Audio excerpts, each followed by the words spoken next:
د طه مبارکه سوره چې د قرآن عظیم شان شلمه سوره ده په مکې معظمې کې را نازله شوې ده 115 مبارک آیاتونه لري تلاوت او پښتو ترجمه یې له 89 آیت څخه اورئ أعوذ بالله من الشيطان الرجيم پناه وړم الله تعالی شړل شوي شیطان څخه بسم الله الرحمن الرحيم د الله په نوم چې ډیر زیات مهربان پورا رحم لرونکی دی أفلا يرون ألا يرجع إليهم قولا ولا يملك لهم ضرا ولا نفعا آیا هغوی نه لیدل چې نه هغه د هغو د خبرې ځواب ورکوي او نه هغو ته د ګټې او تاوان رسولو څه واک وس لري ولقد قال لهم هارون من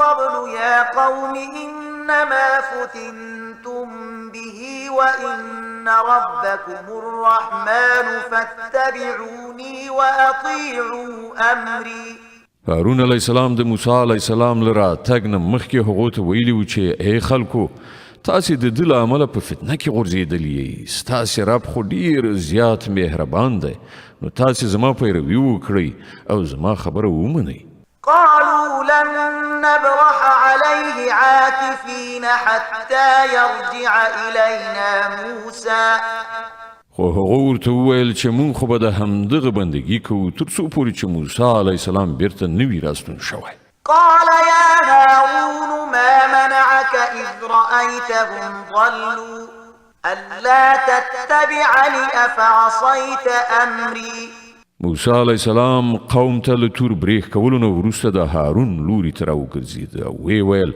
هارونه تا چې کله لیدلی و چې دوی ګمراه کیږي نو څه شي ستا لاس نیولی و چې زما په کړنداره عمل ونه کړې آیا تا زما د حکم پر خلاف کار وکړ قال يا ابن أم لا تأخذ بلحيتي ولا برأسي إني خشيت أن تقول فرقت بين بني إسرائيل ولم ترقب قولي هارون جواب ورکړ ای زما د مور زویه زما ګیره منیسه مه زما د سر ویښتان راکاږه زه له دې نه وویرېدم چې ته به راشې وبه وایې تا په بني اسرائیلو کې بیلتون راوست او زما د خبرې مراعات یې ونه کړ قال فما خطبك يا سامري موسی علیه السلام وویل ای سامري ستا څه خبره ده قال بصرت بما لم يبصروا به فقبضت قبضة من أثر الرسول فنبذتها وكذلك سولت لي نفسي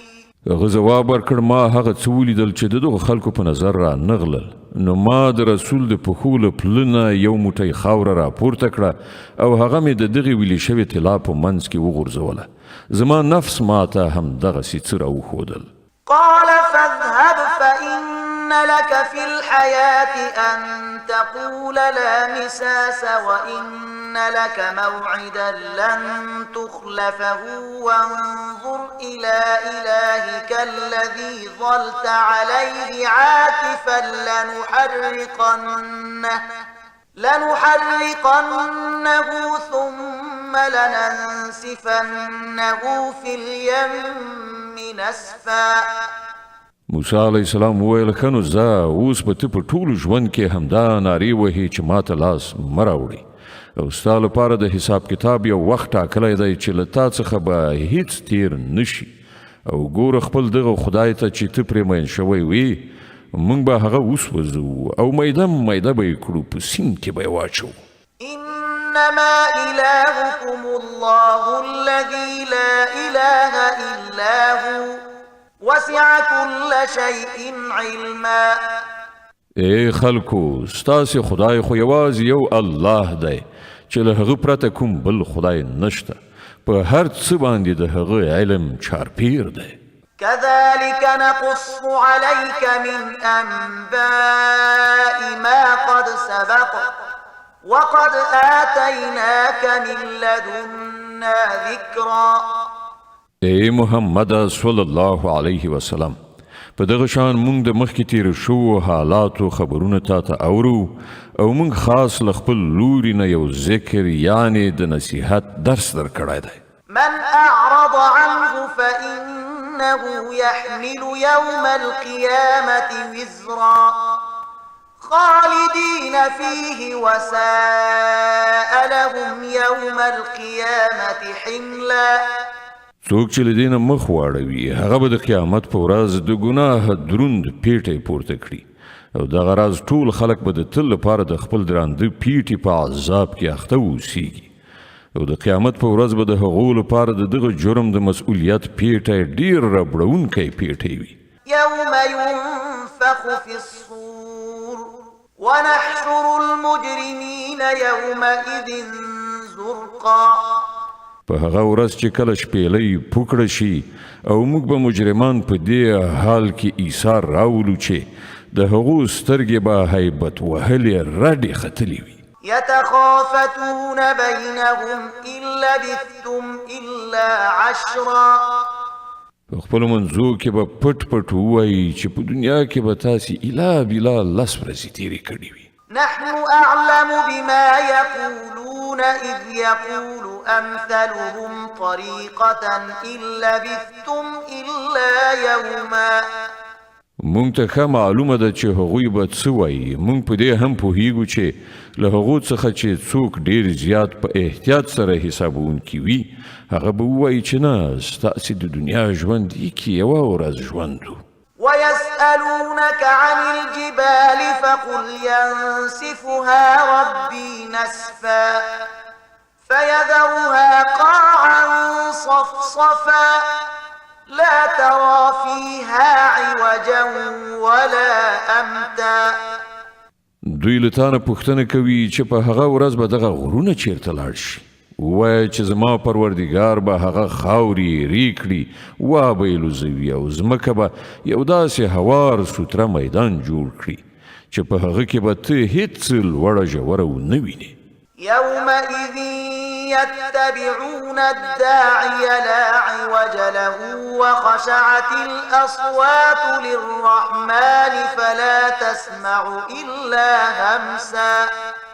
په هغه ورځ به ټول خلک د آواز کوونکي په بلنه سم سیخ راشي یو بڅری کوږوالی به ونشي ښودلی او غږونه به د رحمان خدای په وړاندې خپ شي. له ډېر ټیټه غږ نه پرته به ته نور هیڅ وانه وري. يومئذ لا تنفع الشفاعة إلا من أذن له الرحمن ورضي له قولا. په هغه ورځ به شفاعت په درد نه خوري مګر دا چې چاته رحمان خدای د هغې اجازه ورکړي او د هغه خبره اورېدل خوښ کړي. يعلم ما بين أيديهم وما خلفهم ولا يحيطون به علما.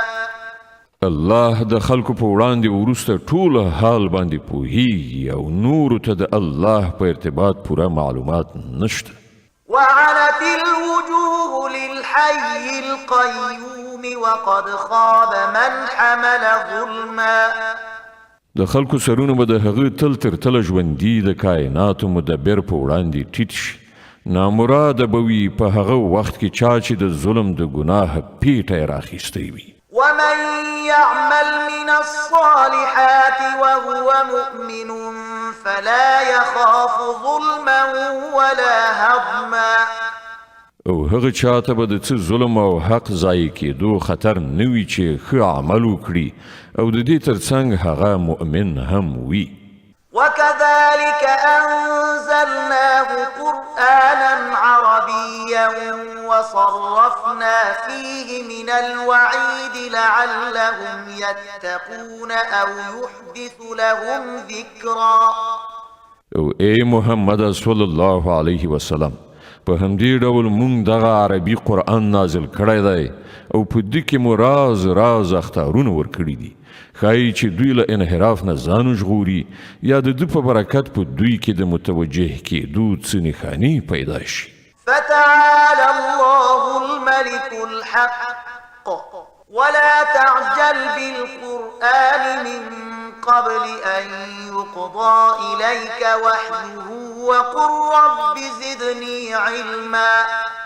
نو پورته او لوړ دی حقیقي باچا او ګوره د قرآن په لوستلو کې تلوار مه کوه تر څو پورې چې تا ته د هغه بشپړه وحی نه وي رسول شوي او دعا وکړه چې ای پروردګاره ما ته لا زیات علم راکړه.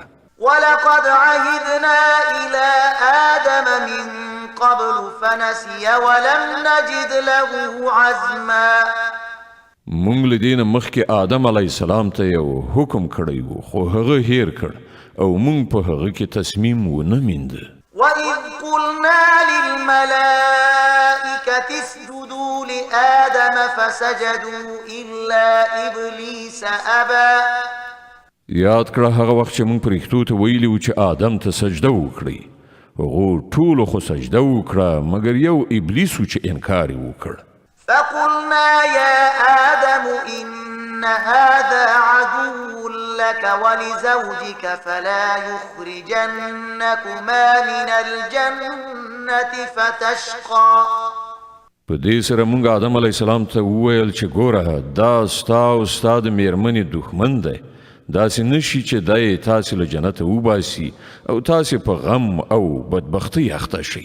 إن لك ألا تجوع فيها ولا تعرى وأنك لا تظمأ فيها ولا تضحى. دلته خو تاسې ته دا هوساینه شته چې نه وږي بېوزلي اوسېږئ نه مو تنده او تودوخه ربړوي. فوسوس إليه الشيطان قال يا آدم هل أدلك على شجرة الخلد وملك لا يبلى.